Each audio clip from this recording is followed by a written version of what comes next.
যে এই আয়াতে কারিমা একমাত্র বিশ্বনবী হযরত মুহাম্মদ সাল্লাল্লাহু আলাইহি ওয়াসাল্লামের জন্যই নির্ধারিত। সুবহানাল্লাহ।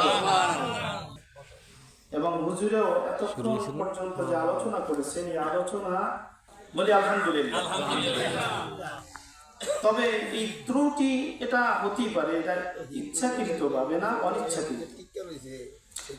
এই যে হুজুরের আগে যেই আলেম ওয়াজ করেছেন, ওয়ালাউ আন্নাহুম ইযলামু আনফুসাহুম জাউকা, অর্থাৎ হে রাসূল, পাপীরা যারা নফসের উপর জুলুম করেছে তারা যদি আপনার কাছে আসে, আপনি যদি তাদের জন্য সুপারিশ করেন, আল্লাহ তাআলা তাদেরকে মাফ করে দিবেন। সুবহানাল্লাহ। এই যে জাউকা, হুজুর একটু ব্যাখ্যা করতে গিয়ে এইটাকে অন্য ধারায় নিয়েছেন যে এই আয়াতে কারিমা ওলি আউলিয়ায়ে কেরামদের শানে তিনি নিয়ে আসছেন। এটা লিসানে হাবিব সাল্লাল্লাহু আলাইহি ওয়াসাল্লাম, আল্লাহ তাআলা হাবিবের শানের খেলাফ।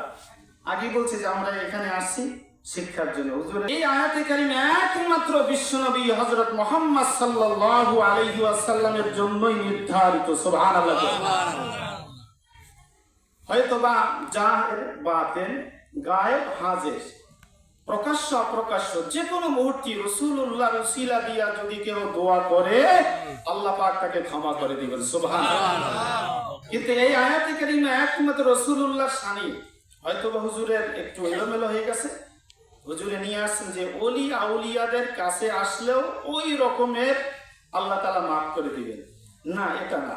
ওলি আউলিয়ার কাছে আসলে আল্লাহ তাআলা মাফ করবেন, এটাও আল্লাহ তাআলা ওয়াদা করেছেন। কুনু মা'আস সাদিকিন, যদি আউলিয়া কেরামের সাথী হও, আল্লাহ পাকের বন্ধু হয়ে যাবে। সুবহানাল্লাহ।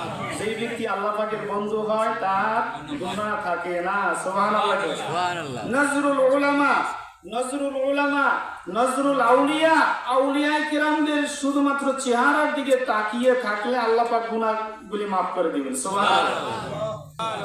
তাহলে আজকের বুঝলাম, হয়তো একটু এলোমেলো হয়ে গেছে। ওই যে আয়াত নবীর জন্যই, নবীর দরবারে যে কোনো পাপিষ্ঠ লোক মুমিন তারা গিয়ে ক্ষমা চাইলে, নবীজি সুপারিশ করলে আল্লাহ তাআলা মাফ করে দিবেন। সুবহানাল্লাহ।